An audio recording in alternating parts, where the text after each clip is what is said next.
ऐसा लगता है कि अभी अभी आ रहे हैं भवंते। महाराज मनु ने कहा धीरज रखो, इतने ही में तृप्त हो गई हो तुम, हेल्थ मिल गई बस तृप्त हो गई हो। केवल तुम्हारा लक्ष्य स्वास्थ्य बनाना था कि परमात्मा को प्राप्त करना। अच्छा बोलो, आजकल लोग हेल्थ बनाने में लगे हुए हैं, परमात्मा को प्राप्त करने में नहीं लगे हैं। एक सज्जन बोले महाराज जी हम लोग व्रत करते हैं, एकादशी का व्रत करते हैं, अमावस का व्रत करते हैं, सोमवार का व्रत करते हैं, मंगलवार का व्रत करते हैं। व्रत इसलिए करते हैं कि भगवान मिले। मैंने कहा मूर्ख मत बनाओ, जिस दिन तुम व्रत करते हो उस दिन 1000 रुपया का पेमेंट हो जाता है फलाहार में। बोलो होता कि नहीं होता? जिस दिन लोग व्रत करते हैं उस दिन 1000-2000 का फलाहार बन जाता है कि नहीं बन जाता? भोजन से ज्यादा महंगा पड़ता है कि नहीं पड़ता है? तो तुम भगवान को प्राप्त करने के लिए व्रत कर रहे हैं कि हेल्थ बनाने के लिए कर रहे हैं? बोलो भाई, झूठ क्यों बोलते हो? ये व्रत का नाटक क्यों करते हो? याद रखना व्रत तो ये है जो मनु जी कर रहे हैं। बोलो है व्रत कि नहीं? ये मनु जी जो कर रहे हैं यही व्रत है। ये नहीं कि 5 किलो कलाकंद खा गए और 500 ग्राम मलाई खा गए, बोले एकादशी हो गई। एकादशी हो गई, बहुत बढ़िया एकादशी रही आज तो, क्या पूछना। ये व्रत है, ये व्रत नहीं है प्यारे। केवल मात्र मात्र मात्र फलाहार हो, लघु मात्र फलाहार, अल्पाहार। फलाहार में भी अल्पाहार, जिससे हमारा शरीर शिकस्त ना हो जाए, हम कम से कम चलने फिरने की क्षमता रख सकें। इसके लिए हम मात्र फलाहार में भी अल्पाहार लें,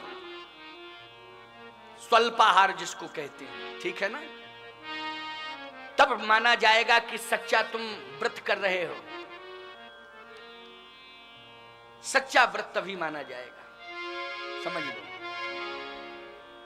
एक बार हम क्या बताएं आपको, एकादशी के दिन एक महात्मा मेरे पास आ गए। बोले स्वामी जी एकादशी है, मैं तो व्रत हूं। मैंने कहा हमारे यहाँ फलाहार बनता है भंडारे में, तो वो तो सभी के लिए बनता है। बोले महाराज जी वो हम भंडारे में गए थे तो पंगत तो हो चुकी है अब। मैंने कहा अच्छा तो कोई बात नहीं है, तब मैं व्यवस्था किए देता हूं। समय से आप नहीं आए लेकिन आ गए हो तो आपको फलाहार मिलेगा। मैंने कहा फलाहार में आप क्या लेते हैं ये बताएं, आप बताएं फलाहार में। बोले महाराज जी 5 किलो आम और 5 किलो कलाकंद और 3 किलो दही और 2 किलो रबड़ी, इतना ही मंगा दो बस, पर्याप्त है। क्या मैं कोई राक्षस हूं, साधु हूं? मैंने कहा देखो ये लंबा बजट, बोले इतना ही पर्याप्त है। सीधी सी बात, हम लोग खाने के लिए जी रहे हैं। नहीं नहीं, ये सिद्धांत नहीं होना चाहिए। हम खाने के लिए ना जिए, हम अपने लिए ना जिए, हम तो अपनों के लिए जिए और भगवान के लिए जिए, भगवत प्राप्ति करने के लिए जिए। यह सिद्धांत होना चाहिए। महाराज मनु अपने लिए नहीं जी रहे हैं, बोलो संपूर्ण विश्व का कल्याण करने के लिए जी रहे हैं कि नहीं जी रहे हैं? ये जो तपस्या कर रहे हैं वो अपने लिए नहीं कर रहे हैं, बोलो संपूर्ण विश्व के कल्याण के लिए तपस्या कर रहे हैं कि नहीं? अगर मनु जी तपस्या न किए होते तो प्रभु श्री राम का जन्म होता क्या? प्रभु श्री राम का जन्म नहीं होता प्यारे। ये जन्म की कथा मैं आपको सुना रहा हूं, ये बड़ी मार्मिक कथा है। इस कथा को सुन लोगे मन से तो तुम्हारा कल्याण हो जाएगा। सारी की सारी भ्रमात्मक स्थितियां समाप्त हो जाएंगी हमेशा हमेशा के लिए। मैं निचोड़ सुना रहा हूं, सार सुना रहा हूं। महाराज मनु को वाणी सुनाई दी तो हिष्ट पुष्ट तन भये सुहाए, मानव अवै भवंते आए। जैसे अभी भवंते चले आ रहे हूं। वाणी ने कहा, ब्रह्मनाद हुआ, ब्रह्मवाणी बोली मांगो मांगो मांगो, जो मांगोगे हम देने को तैयार हैं, मांगो। मनु जी ने कहा देने वाला जब तक सामने नहीं आ जाएगा तब तक हम क्या मांगे, देने वाला सामने तो आवे। ब्रह्म की वाणी ने कहा कि मैं दे तो सकता हूं, ब्रह्म बोला मैं दे सकता हूं, वाणी बोली मैं दे सकती हूं, लेकिन वाणी ने कहा कि मैं आ नहीं सकती हूं, ब्रह्म कहता है मैं आ नहीं सकता हूं, दे सकता हूं। मनु जी ने कहा आप क्यों नहीं आ सकते हैं ये बताओ। मनु जी ने कहा आप आ क्यों नहीं सकते हैं।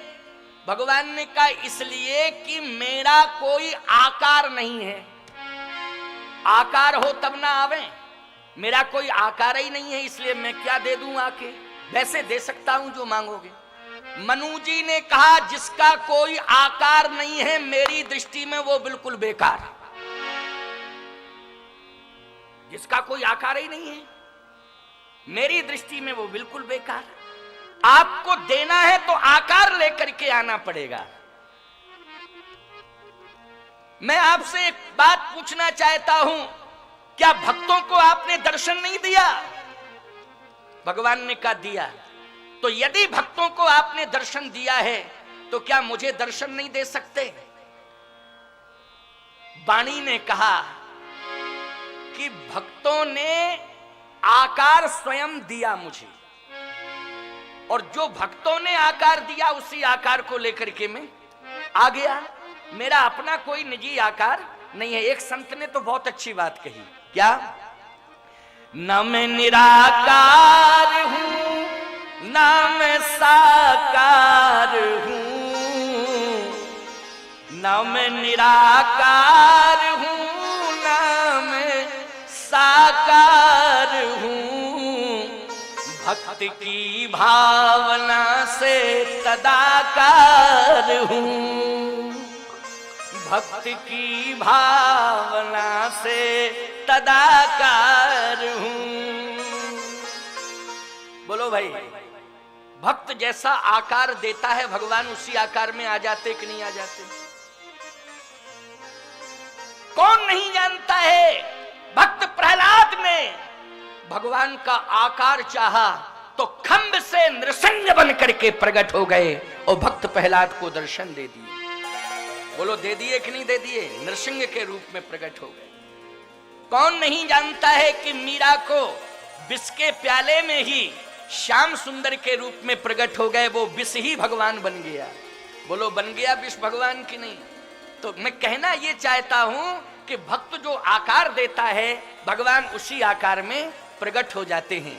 मनु यदि तुम चाहते हो कि मैं आकार लेकर के आऊं तो मुझे कोई आकार दो, मैं वही आकार लेके आऊंगा।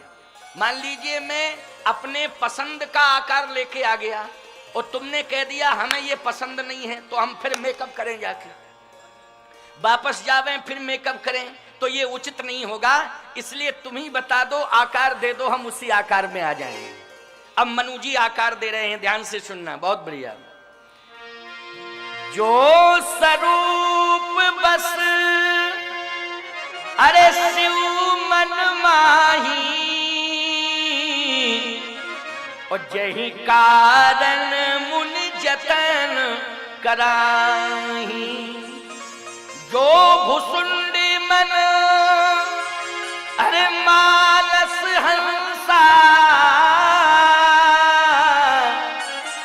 अगुण सगुण जही निगम प्रशंसा, देखई हम स्वरूप भर लोचन, कृपा करहु प्रणकारक मोचन, देखई हम स्वरूप भर लोचन, कृपा करहु प्रणकारक मोचन, कृपा करहु प्रणकारक मोचन, कृपा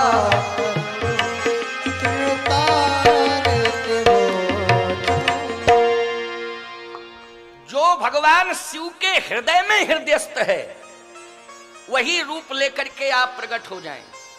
अच्छा, आप सब जानते हैं भगवान शंकर के हृदय में कौन सा रूप हृदयस्थ है? अब थोड़ा सा इस पर ध्यान आकर्षित कराना चाहता हूं।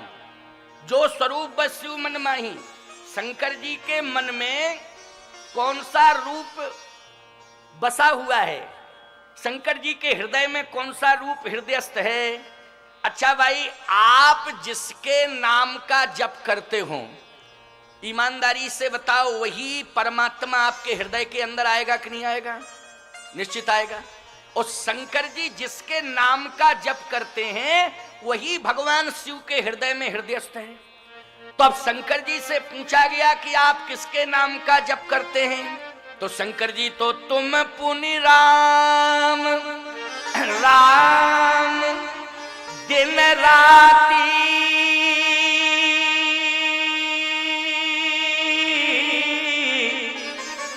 ओ सादर जपहूं अनंग अरात। बोलो भगवान शंकर दिन रात राम राम राम राम राम, बोलो यही जपते हैं कि नहीं? तो शंकर जी के हृदय में राम जी बैठे कि नहीं बैठे? और बोलो आज मनु जी सगुण साकार रूप में श्री राम को ही प्राप्त करेंगे कि नहीं करेंगे? करेंगे। आपने स्वीकार कर लिया कि हाँ महाराज करेंगे। तब तक एक सज्जन खड़े होके बोले महाराज जी रुको रुको रुको रुको। मैंने कहा क्या बात है, क्या बात है? बोले इसमें हमें शंका है। मैंने कहा शंका क्या है? बोले आपने ये कहा तुम पुण्य राम राम दिन राती सादर जपहूं अनंग अराती, राम राम राम राम दिन रात शंकर जी जपते हैं। हमने कहा जपते हैं। तो फिर गोस्वामी जी ने ऐसा क्यों लिखा कि राम राम शिव सुमरन लागे तो जाना सती जगतपति जागे। इसका मतलब सोए थे तभी जगे। तो दिन रात कहां हो गया? अब कहां दिन रात है आप ही बताएं। मैंने माथा पकड़ लिया, क्या बताऊं इसको, क्या समझाऊं, कैसे समझाऊं? अच्छा चौपाई ये भी है कि नहीं, राम राम शिव सुमरन लागे तो जाना सती जगतपति जागे। और एक चौपाई यह भी है जो मैं कह चुका हूं, तुम पुण्य राम राम दिन राती, दिन और रात। तो कहे महाराज दिन रात अगर राम राम राम राम शंकर जी जपे तो फिर ऐसा क्यों लिखा कि जाना सती जगतपति जागे? जागे मानी सोए थे, तो सोए थे तो राम राम कैसे कहे? आप ही बताओ। मैंने कहा शास्त्र कहता है, तुम समझते नहीं हो। शास्त्र कहता है, शास्त्र की बात माननी चाहिए। तो बोले शास्त्र क्या कहता है आप बताइए। शास्त्र कहता है कि आप जब सोने लगे तो सोने के पहले आप राम राम राम राम राम राम राम राम राम राम कह के सो जाएं, और जब जागने लगे तो राम राम राम राम राम राम कह करके जागे। इससे होगा क्या? शास्त्र कहता है इससे ये होगा कि कोई भी प्राणी राम राम राम राम राम राम कह के सोएगा और राम राम राम राम कह के जगेगा, तो सोने और जागने के मध्य में जितनी भी श्वासाएं चलेंगी वो सब राम नाम के भजन से जोड़ दी जाएंगी। इसलिए सोते समय भी आपका भजन ही माना जाएगा। अब बोलो इसमें कोई घाटा है? ईमानदारी से बताओ। अब किसी भी पार्टी का आदमी हो राम राम कह के सो जावे तो कोई दिक्कत है? बताओ भैया, कौन परेशानी की बात है? फायदा ही है कि राम राम राम राम राम राम कह के हम सो रहे, राम राम राम राम कह के हम जगें, यही नियम है। वो आजकल बड़ी विडंबना है, आजकल लोग सोते हैं तो राम राम राम राम कह के नहीं सोते। आजकल लोग टेलीविजन देख के सोते। बोलो सोते कि नहीं सोते? घर घर में टीवी लगी है, टीवी देख के सोते हैं लोग। अच्छा जब जगते हैं तो राम राम राम राम कह के नहीं जगते हैं। शंकर जी राम राम कह के जगे, पार्वती जी समझ गई, सती जी समझ गई, मेरे पति जग गए क्योंकि राम राम कह रहे। वो आजकल की पत्नी समझ जाती है, पति जब जगता है। कब समझती है? पति राम राम कहे तब नहीं समझती पत्नी जग गए। पति कहे चाय चाय चाय चाय तो पत्नी समझ जाती जग गए जग गए जग गए जग गए, तुरंत चाय की व्यवस्था करो। अच्छा बोलो चाय बना के ले जाती है, बेडई पे बैठे बैठे पी लेते हो कि नहीं पी लेते हो? वो चाय है कि जहर है? सोचो जरा। और मैं कहता हूं कि चाय चाय कह के तुम जगे तो दिन भर तुम्हारा चाय चाय चाय चाय में निकल गया। चाय चाय का मतलब है अशांति। क्यों? चाय चाय का मतलब क्या है? तुम सब जानते हो। हमारी भाषा समझ रहे हो कि नहीं समझ रहे? चाय चाय का मतलब है अशांति। मैं दावे से कहता हूं, चाय चाय कह करके मत जगो प्यारे, राम राम कह करके जगना। जो राम राम कह करके जगते हैं उनका पूरा दिन शांति में व्यतीत होता है, शांति में गुजर जाता है। क्योंकि राम राम से शांति मिलती है। राम जी के नाम से क्या मिलती है? शांति मिलती है। बोलो, मिलती है कि नहीं मिलती है? राम नाम इसलिए लिया जाता है, राम नाम का जप इसलिए किया जाता है क्योंकि शांति का अनुभव होता है। शांति प्राप्त करना है तो राम राम जपो। मैंने कहा इसलिए भ्रम दूर करो, शंकर जी का 24 घंटे का राम राम जपना माना जाएगा, क्योंकि श्वासाओं से वो राम राम ही निकलेगा। इसलिए सोने की स्थिति में जो श्वासाएं निकली हैं वो सब राम नाम के संकीर्तन से जोड़ दी जाएंगी। भ्रम उसका दूर हुआ। अब यहां महाराज मनु कहते हैं कि जब तक आप सामने नहीं आ जाएंगे, और आकार में वही दे रहा हूं जो भगवान शंकर के हृदय में हृदयस्थ है, जो भुसुंडी जी के मन मानस में हृदयस्थ है, मन मानस में स्थित है, जो भुसुंडी के मन मानस में स्थित है, जो शिव जी के हृदय में हृदयस्थ है, वही आकार लेकर के आप आ जाएं। तो शंकर जी के हृदय में कौन सा रूप है? राम राम राम राम। और राम कौन है? रघुवंश भूषण राम। बोलिए रघुवंश भूषण राम की जय। वही राम है। इसलिए नील सरोरुह नीलमणि, नील नीरधर श्याम, लाजय तन शोभा निरखी, कोटि कोटि सतकाम। बात समझ में आ गई? नील सरोरुह नीलमणि, नीलांबुजश्यामल कोमलांगम, सीता समारोपित वाम भागम। बोलो, वही नीलांबुजश्याम है कि नहीं?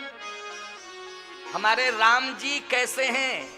नीलांबुजश्याम है कि नहीं? और नील सरोरुह नीलमणि, नीर नीरधर श्याम सामने प्रकट हो गए। और जैसे ही प्रकट हुए तो कहा, मनु अब मैं आ गया हूं, एक काम करो, जल्दी मांगो, जल्दी मांगो, क्योंकि तुमने बुलाया मैं चला आया, कोई दूसरा बुलाएगा हमें जाना पड़ेगा, इसलिए जल्दी जो मांगो मैं फटाफट दूंगा और चला जाऊंगा, जल्दी मांगो जल्दी मांगो। मनु जी बोले, जल्दी जल्दी मत कहो, हमको इतनी जल्दी नहीं है, जब आप फुर्सत में हो तब आ जाना, अभी चले जाओ। अगर ज्यादा जल्दी है तो हमें जल्दी वल्दी की जरूरत नहीं है, आप तो फुर्सत में हो जाओ तब आओ आराम से, फिर मैं मांग लूंगा, हमें कोई दिक्कत नहीं। शत्रुपा जी बोली, देखो आए हुए भगवान को वापस मत करो, मांग लो। मनु जी बोले, अब तुम चुप रहो, तुम नहीं जानती हो, तुम शांत रहो, जो मैं कहूं उसको तुम स्वीकार करना। शत्रुपा जी ने कहा, ठीक ठीक ठीक ठीक। आजकल की होती तो कहती तुम मांगना वांगना नहीं जानते, तुम पीछे हटो, मैं मांगूंगी, मैं मांगूंगी। अभी देखो देने वाला भी घबरा जाएगा, ऐसा मांगूंगी। लेकिन कितनी मर्यादित हैं, पति ने इशारा किया तो तुरंत पीछे हट गई और हाथ जोड़ के खड़ी हो गई है। ऐसा होना चाहिए धर्म पत्नी को। मैं इसलिए कहता हूं कि हे भगवान, यदि समाज में नारी का स्वरूप होना चाहिए तो भगवती सीता जैसा होना चाहिए, और पुरुष का स्वरूप होना चाहिए तो श्री राम जैसा होना चाहिए। आज यही यज्ञ भगवान से मेरी कामना है, यही मन्नत मनौती है कि हे यज्ञ भगवान, समाज में पुरुषों को श्री राम से जोड़ देना और समाज की नारियों को भगवती सीता से जोड़ देना, यही कामना है।